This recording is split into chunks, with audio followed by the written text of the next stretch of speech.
जाने में सबसे आगे रहने वाला खास शो लेकर हम फिर हाजिर हैं। टैक्स गुरु, वो शो जहां आपको इनकम टैक्स से जुड़े हर सवाल का जवाब मिलता है, वो भी काफी आसान अंदाज में, ताकि आपकी परेशानी कम हो सके। हम बचाएंगे आपका टैक्स और बताएंगे कहां आपको हो सकता है ज्यादा से ज्यादा फायदा। नमस्कार, मैं हूं मुग्धा मिश्रा और इनकम टैक्स की आसान बनाने के लिए हमारे साथ हैं टैक्स गुरु सुभाष लखोटिया। सबसे पहले जानते हैं कि आज शो में क्या खास है। इनकम टैक्स डिपार्टमेंट ने बदले घर के किराए से जुड़े टैक्स के नियम। जानिए क्या है बदलाव, एक कंपनी से दूसरी में प्रोविडेंट फंड अकाउंट ट्रांसफर करने के लिए क्या करें, और अगर बेटे ने भरा पिता की इंश्योरेंस पॉलिसी का प्रीमियम तो क्या है वो टैक्स छूट का हकदार। लेकिन सबसे पहले फोकस करते हैं एचआरए पर। लखोटिया जी, हाल ही में सीबीडीटी ने सर्कुलर जारी करके कुछ चेंजेस किए हैं एचआरए में। आप क्या बता सकते हैं कि क्या वो चेंजेस हैं और किसको सबसे ज्यादा ध्यान रखना चाहिए? मेरे ख्याल से हमारे वेतनभोगी कर्मचारी जो दर्शक हैं, उनको चेंजेस की कुछ बात कहेंगे तो वो एकाएक घबरा जाएंगे, पर चिंता न करें। पर यह बात सही है बिल्कुल कि हाल ही में central board of direct taxes ने एचआरए अर्थात हाउस रेंट अलाउंस के बारे में एक छोटा सा बदलाव किया है। कोई ज्यादा नहीं है और परेशानी की भी बात नहीं है, चिंता बिल्कुल न करें। अब जरा बदलाव समझ ले। पहले नियम था लास्ट ईयर तक कि अगर आप वेतनभोगी कर्मचारी हैं, आपको प्राप्त होता है हाउस रेंट अलाउंस, और टोटल साल भर का हाउस रेंट अलाउंस की राशि में से आप 1,80,000 रुपए से ज्यादा भुगतान करते हैं लैंडलॉर्ड को, तो आपको लैंडलॉर्ड का परमानेंट अकाउंट नंबर देना जरूरी था।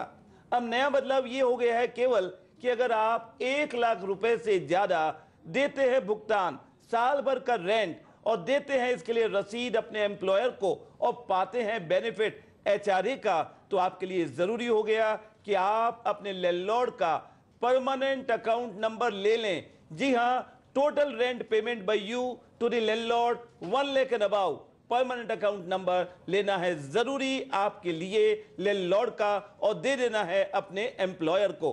पर कई बार यह भी हो सकता है कि आपका लैंडलॉर्ड बोले भाई मेरे पास तो पैन नंबर नहीं है। ऐसे में क्या करें हम? ऐसे में आप अपने लैंडलॉर्ड का नाम, एड्रेस वगैरह पूरी डिटेल अपने एम्प्लॉयर को दे दे। इसके अलावा कोई खास अन्य बदलाव नहीं हुआ है हाउस रेंट अलाउंस के पेमेंट के बारे में। तो लखोटिया जी, अब एचआर को क्या क्या रेलेवेंट डॉक्यूमेंट्स एक एम्प्लॉय को देने होंगे? कुछ नहीं, नथिंग एक्स्ट्रा। केवल ध्यान एक ही बात का रखना है, मैंने अर्थात एम्प्लॉय ने 1,00,000 से ज्यादा साल भर का रेंट देना है अपने लैंडलॉर्ड को, तो लैंडलॉर्ड का प्यार से परमानेंट अकाउंट नंबर ले लो, पैन कार्ड की कॉपी दे दो अपने एम्प्लॉयर को। और हाँ, डेफिनेटली हमने जो रेंट दिया उसकी रेंट की रिसीट भी एम्प्लॉयर को देना जरूरी है। चलिए, तो आप लेते हैं दर्शकों के कुछ सवाल। महेश जी ने हमें ईमेल भेजा है, जानना चाहते हैं कि अगर माता पिता अपने नाबालिग बच्चे के बेनिफिशियरी ट्रस्ट में शेयर गिफ्ट करना चाहते हैं तो क्या वो इसे ट्रांसफर कर सकते हैं और टैक्स छूट मिल सकती है उनको?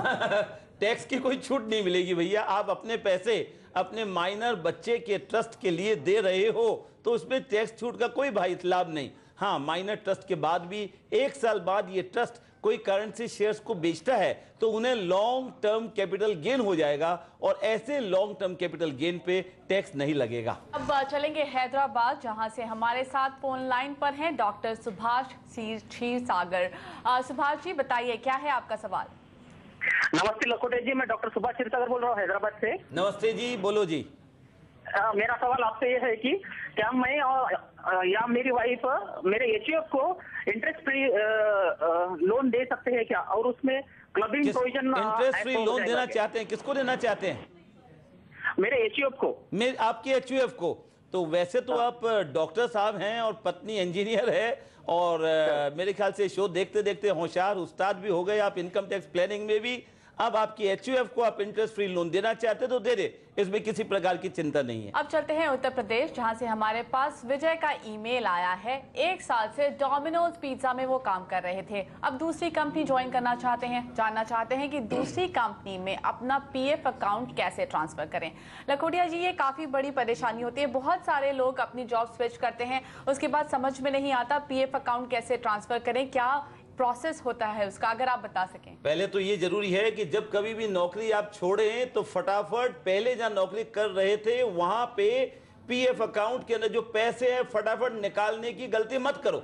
हाँ, अगर आपकी नौकरी 5 साल से ज्यादा है तब तो कोई चिंता नहीं है, और 5 साल से कम है नौकरी, ऐसी अवस्था में पैसे को निकालो मत, बल्कि नई जगह जहां आपने ज्वाइन कर लिया, ज्वाइन करने के बाद पुराने वाले पीएफ अकाउंट को नई जगह पे ट्रांसफर कर दो। ऐसे में आपको टैक्स नहीं लगेगा।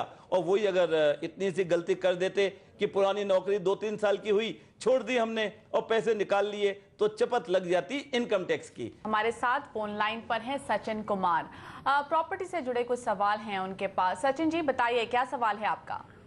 Good afternoon sir. मैं दिल्ली में सर्विस करता हूँ प्राइवेट कंपनी में, और दिल्ली में ही मैं रेंट पे रहता हूँ। मैंने नोएडा में एक प्रॉपर्टी ली हुई है जिसका पोजीशन मुझे मिल गया है, और उस पर हाउसिंग लोन चल रहा है। मेरे को ये जानना है क्या मैं दोनों मतलब दिल्ली में क्योंकि मैं रेंट पे रहता हूँ तो मुझे एचआरए का बेनिफिट मिलेगा, और क्योंकि मैंने नोएडा में हाउसिंग लोन ले रखा है प्रॉपर्टी के ऊपर तो मुझे इंटरेस्ट का बेनिफिट मिलेगा। मैं दोनों बेनिफिट मुझे साथ साथ मिलेंगे क्या? समझ में तो आ रहा है कि कितनी परेशानी है आपको। एक फटाफट एक सांस में सारी बात अपनी बोल गए। बिल्कुल सही बात है, पर चिंता बिल्कुल भी न करें। आप एम्प्लॉई हैं, एचआरए भी मिलता है, और मकान भी लिया, मकान का इंटरेस्ट भी देते हैं, किराए के ऊपर भी रहते हैं, कोई तकलीफ नहीं है। अपना मकान, कोई में मुझे फोर्स नहीं कर सकता कि अपने मकान में ही रहो क्योंकि टैक्स का बेनिफिट ले रहे हो, ब्याज का। मेरी इमोशंस, मेरी इच्छा, जैसे मैं चाहूं रहूं। ऐसी अवस्था में आप अगर 1.5 लाख रुपए तक का ब्याज का भुगतान कर रहे हो मकान का, वो छूट आपको मिलेगी। और उसके अलावा आपको एचआरए का बेनिफिट मिल रहा है, वो मिलता रहेगा। अर्थात एचआरए की राशि से आप नया या दूसरा मकान किराए पे लेते हैं, किराए का भुगतान करते हैं, वो छूट भी आपको मिलती रहेगी। आपके एम्प्लॉयर को बतला दीजिए, इसमें कोई गलती नहीं है। तो आप एचआरए और इंटरेस्ट पर दोनों पर ही टैक्स छूट का फायदा उठा सकते हैं। लेकिन यहाँ पर वक्त हो गया है टैक्स गुरु में एक ब्रेक का। ब्रेक के बाद समझेंगे कि हर जाने की रकम को अगर एफडी में रखा जाए तो क्या उसके ब्याज पर देना होगा टैक्स। ब्रेक के बाद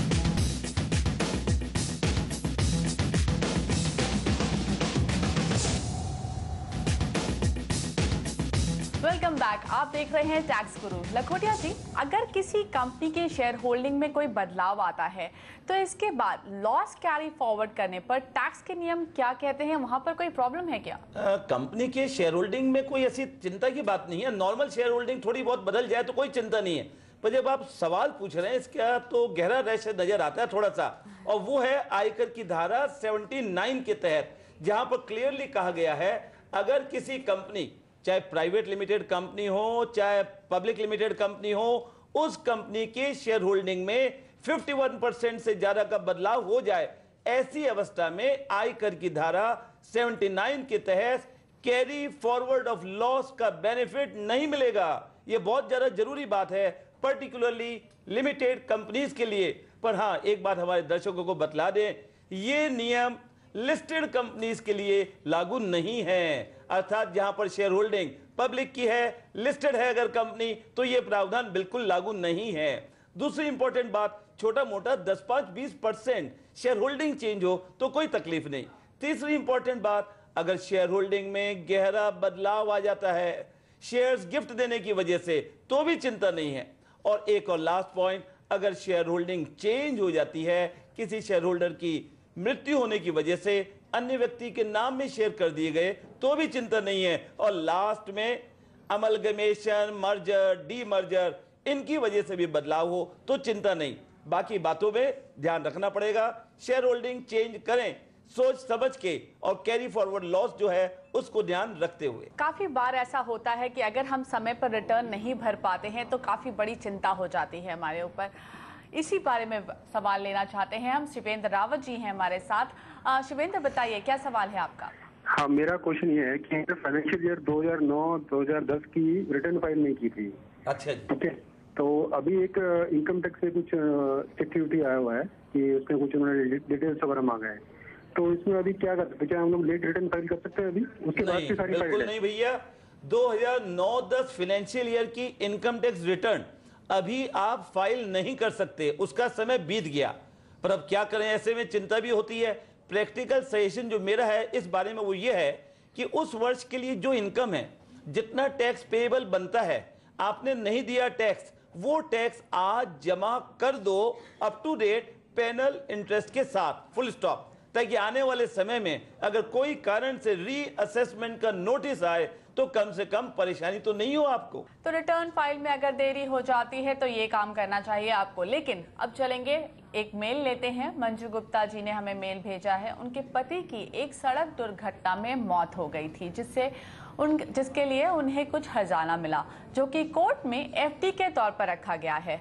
जब तक बच्चे 21 साल के नहीं हो जाते हैं तब तक वो इस पैसे को नहीं निकाल सकती हैं। जानना चाहती हैं कि क्या इस मुआवजे के ब्याज पर टैक्स लगेगा?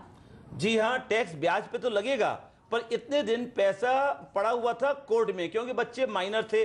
अब 21 साल के अगर बच्चे हो गए हैं और आप पैसा निकाल रहे हैं कोर्ट से, एफडी के ऊपर जो ब्याज अब तक का बना, वो पैसा टैक्स दे देना होगा उस पे, आपको नहीं बल्कि आपके बच्चों को, क्योंकि बच्चे उस समय तो माइनर थे। आज बच्चे 21 साल के हो गए हैं, मेजर हो गए हैं, तो उनकी इनकम मानी जाएगी। ये ब्याज की उनकी इनकम में ही जोड़ना है, आपकी इनकम में उस राशि को नहीं जोड़ना है। ओके, अब कुछ दर्शकों के सवाल फोन लाइन पर लेते हैं। थाने से हमारे साथ फोन लाइन पर है अनुराग सिंह। अनुराग जी, बताइए क्या है आपका सवाल? असेसमेंट ईयर 2012-13 में मेरे को कुछ रिफंड मिलना था। अच्छा, पर आज तक मुझे अभी तक वो रिफंड नहीं मिला है। ओके। जब भी मैंने सीपीसी में कॉल किया तो दे हैव टोल्ड मी कि उन्होंने मुझे बताया कि कुछ टैक्स मिसमैच है। ओके। नाउ जब मैं इनकम टैक्स की साइट पे जाता हूँ, वहाँ पे टैक्स मिसमैच सेक्शन में मैं देखता हूँ कि किसी बिल्डर ने कुछ टीडीएस फाइल करा है मेरा पैन नंबर यूज करके। अच्छा। एंड और वो मैच नहीं कर रहा है 26 AS से। तो अभी मैंने सब जगह बात करी, बिल्डर से भी बात किया, सीपीसी में भी बात किया, इनकम टैक्स ऑफिस मुंबई में भी बात किया, पर अभी तक कुछ नहीं हुआ है। तो व्हाट ऑप्शंस, मेरे पास क्या ऑप्शंस हैं? बिल्कुल, पहले तो ये चिंता मत छोड़ दीजिए, आपकी चिंता नहीं है। हाँ, थोड़ा समय तो जरूर लगेगा, पर जो रिफंड मिलना है आपको रिफंड जरूर मिलेगा। टेक्निकल कारण से, टाइपोग्राफिकल मिस्टेक की वजह से किसी बिल्डर का पेन और आपका दोनों एक साथ 2 in 1 हो गए हैं। अब उसको ठीक करने के लिए आप अपने आयकर अधिकारी को पत्र लिखें, सारी बात एक्सप्लेन करें, और बिल्डर के अगर आपके उसके डिटेल्स हैं तो उसको भी कहें कि वो अपने चेंजेस करवा ले, जिससे करेक्ट आपके टीडीएस की पूरी डिटेल 26 AS आप में आ जाएगा। जब टीडीएस की डिटेल पूरी आ जाएगी तो रिफंड फटाफट मिल जाएगा। ओके, पैन कार्ड से ही रिलेटेड नेक्स्ट सवाल भी है। अनुराग कुमार पांडे जी के पास गलती से 2 पैन कार्ड हैं, जो कि ऑफिस में भी दिए गए हैं। पे स्लिप में भी ये रिफ्लेक्ट होते हैं। 2012-2013 में उन्होंने करीब 73,000 टैक्स दिया था, जिस पर टीडीएस पर ये सिर्फ 60,000 दिखा रहा है। बचा 13,000 का डिडक्शन दूसरे पैन कार्ड में दिखा रहा है, जिसके कारण अब ये रिटर्न नहीं भर पा रहे हैं। जानना चाहते हैं कि अब वो क्या कर सकते हैं। पहले तो इनकी बड़ी गलती है कि 2 पैन कार्ड रखे हैं। भैया, 2 पैन कार्ड रखना गलत है, इसलिए फटाफट 2 में से, दोनों पैन कार्ड में से कोई एक जो करेक्ट लगता है आपको चूज कर लो, जो आपका सही है पैन कार्ड वो रखें, और दूसरा pan card income tax department को सरेंडर कर दें। ये तो हो गया पहला काम। सेकंड काम ये करना है, मुझे लगता है 2 पैन कार्ड में अलग अलग टीडीएस कट के टोटल जमा हो गया, नाम आपका एक पर 2 अलग अलग पैन कार्ड। ऐसी स्थिति में एक पैन कार्ड जिसको आप रखेंगे, उसी पैन कार्ड में सारे टीडीएस का क्रेडिट लें। कैसे लें आप? जिस व्यक्ति ने टीडीएस काटा है, दूसरे वाले पैन कार्ड के हिसाब से जिसको आप सरेंडर अप करने वाले हैं, उनको रिक्वेस्ट करिए कि वे अपने टीडीएस रिटर्न में आपके नाम के सामने जो टीडीएस अमाउंट लिखा है वहां पर केवल पैन कार्ड करेक्ट वाला लिख दें। केवल इतना सा चेंज करने से आपके फॉर्म नंबर 26 AS में correct amount, 100% correct amount 73 something thousand जो आपका टीडीएस कटा है वो आ जाएगा। फिर किसी भी प्रकार की समस्या नहीं होगी। तो ये है आपकी समस्या का हल। लेकिन फिलहाल वक्त हो गया है टैक्स गुरु में एक ब्रेक लेने का। ब्रेक के बाद जानेंगे, अगर पिता की इंश्योरेंस पॉलिसी के लिए बेटे ने भरा प्रीमियम तो क्या उसे मिलेगी टैक्स छूट? ब्रेक के बाद।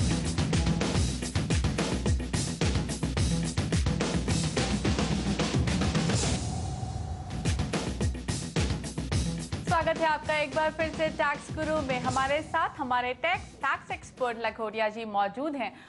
लखोटिया जी, एक सवाल है, हमारे दर्शकों को बताएं कि अगर इनकम टैक्स रिटर्न फाइल करने की आखिरी तारीख के बाद कोई रिटर्न भरता है और उसे कुछ लॉस कैरी फॉरवर्ड करना है तो टैक्स देनदारी क्या होती है? भूल जाओ, बस यही है आंसर। जी हाँ, अगर रिटर्न आप लेट करेंगे फाइल और आपका लॉस है कैरी फॉरवर्ड पुराना, तो लॉस का कैरी फॉरवर्ड का बेनिफिट नहीं मिलेगा। इसलिए इस बात का हमेशा ध्यान रखिए कि जिन व्यक्तियों को लॉस है आपके इस साल, तो वैसे व्यक्ति हमेशा इनकम टैक्स रिटर्न भरें टाइम पे। जी हाँ, जो last date of filing return है उस समय तक जरूर से रिटर्न भरें। अगर कई डिटेल्स नहीं आए, कुछ पेपर्स इनकम्प्लीट है, तो बाद में रिवाइज रिटर्न करें, वो तो चलेगा। पर एक ही बात ध्यान रखना है, आयकर की धारा 80 के तहत अगर जिस व्यक्ति की लॉस है वो लॉस रिटर्न को लेट भरता है, लास्ट डेट फाइलिंग के बाद में भरता है, इस अवस्था में लॉस का बेनिफिट नहीं मिलेगा। तो बहुत जरूरी है भैया।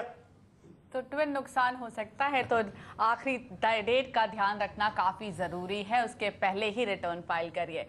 अब हम लेंगे एक मेल। आशीष अग्रवाल जी ने हाल में ही अपने पिता के लिए बीमा प्रीमियम भरा है। जानना चाहते हैं कि क्या उन्हें इस बीमा के लिए दी गई रकम पर कोई टैक्स छूट मिल सकती है। आशीष जी, आपने अपने पिताजी की लाइफ इंश्योरेंस पॉलिसी पर प्रीमियम का भुगतान किया है, इससे आपको पिताजी से बड़ा लंबा सा आशीर्वाद मिलेगा और कुछ नहीं। इनकम टैक्स कानून में किसी प्रकार की छूट नहीं मिलेगी, क्योंकि आयकर की धारा 80C में बड़ा क्लियर कट लिखा हुआ है। 80C की इंश्योरेंस प्रीमियम की छूट केवल प्रीमियम अपने लिए दो, अपनी पत्नी के लिए दो, अपने बच्चों के लिए, स्टॉप। इसलिए पिताजी के प्रीमियम पे दिया हुआ भुगतान आपको टैक्स छूट नहीं दिलाएगा। ओके, एक काफ़ी अहम मुद्दा होता है टैक्स से रिलेटेड, वो है प्रॉपर्टी का। काफ़ी सारे सवाल हमारे साथ पास आते हैं और लखनऊ से एक और सवाल आया है। अनिल गुप्ता जी हैं हमारे साथ फोन लाइन पर। अनिल जी बताइए, क्या है आपका सवाल। नमस्कार लखोटिया साहब। नमस्ते, बोलो जी अनिल जी, क्या है प्रॉब्लम आपकी। सर ये है कि मैंने एक फ्लैट मेरी माँ और मेरे जॉइंट नाम से खरीदा है। अच्छा, आपके और अपनी मम्मी के दोनों के नाम में जॉइंट फ्लैट खरीदा है, फिर ठीक बहुत है। अच्छी बात है। और इसका जो लोन लिया है इस फ्लैट पे, जो मम्मी ने कुछ पैसा लगाया है, बाकी पैसा मेरी वाइफ और मैंने एक जॉइंट लोन लिया हुआ है। आपकी वाइफ ने और आपने जॉइंट लोन लिया है, चलो ठीक है, इक्वल प्रोपोर्शन में रिपेमेंट कर रहे हैं उस लोन का। ठीक है। तो इसमें जो मेरी वाइफ को है वो सेक्शन 2480C का कोई इनकम टैक्स में बेनिफिट मिलेगा? भैया एक चीज समझ लो पहले, अब सीधी सीधी सच बात कर लें, साफ साफ। आपको अपनी माँ पे 100% पूरा भरोसा है, इसलिए आप और अपनी माँ दोनों के नाम में मकान खरीद लिया।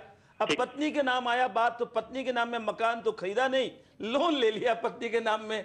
तो ध्यान रखिएगा, पत्नी के नाम में जब वो मालकिन नहीं है प्रॉपर्टी की, ऐसी अवस्था में लोन ले लें तो भी टैक्स की छूट नहीं मिलेगी। इसलिए अगर आपको चाहिए टैक्स की छूट अपनी पत्नी के नाम में, तो उनको भी मालिक बनाना पड़ेगा। तो ध्यान रखना भैया, इस प्रॉपर्टी में नहीं, अगली प्रॉपर्टी में अपनी पत्नी को मालिक बनाओ और फिर लोन लो और फिर टैक्स छूट का लाभ पाओ। तो ये है आपके सवाल का जवाब। लेकिन अब चलेंगे नेक्स्ट क्वेश्चन की तरफ। राहुल पटेल जी जानना चाहते हैं कि क्या 20% विकलांगता पर टैक्स छूट मिलती है, और क्या छूट पाने के लिए हर साल मेडिकल सर्टिफिकेट देना जरूरी होता है। राहुल जी, 20% की डेफिशिएंसी या प्रॉब्लम से काम नहीं चलेगा। हैंडीकैप्ड आदि के लिए आपको 40% चाहिए। 40% डिसेबिलिटी होगा तभी टैक्स की छूट मिलेगी, और डिसेबिलिटी सर्टिफिकेट के आधार पर यह माना जाएगा कि कितनी है डिसेबिलिटी, और कोई कारण से डिसेबिलिटी बहुत गहरी है, 80% या उससे ज्यादा है, तो टैक्स की छूट ज्यादा मिलेगी। और एक और बात, हर वर्ष डिसेबिलिटी के लिए सर्टिफिकेट देने की जरूरत नहीं। एक बार आपने दे दिया, वो सर्टिफिकेट चलते जाएगा। अगर कोई कारण से आयकर अधिकारी बाद में मांगे सर्टिफिकेट, तो उस वर्ष दे देना, otherwise every year no necessity to file new certificate. Tax Guru का बहुत बहुत धन्यवाद हमारे दर्शकों को उनकी परेशानियों से निजात दिलाने के लिए। लेकिन आज के लिए टैक्स गुरु में इतना ही। अगर आप कोई सवाल पूछना चाहते हैं तो आप अपने सवाल SMS से भेज सकते हैं। बस TG लिखकर स्पेस दीजिए, अपना सवाल और नाम लिखकर 51818 पर भेज दीजिए। आप अपने सवाल हमें tax@moneycontrol.com पर ईमेल भी कर सकते हैं, और इस पते पर भी आप हमें अपने सवाल भेज सकते हैं। बस याद रखिए, सवाल के साथ अपना नाम और फोन नंबर जरूर भेजें। नमस्कार।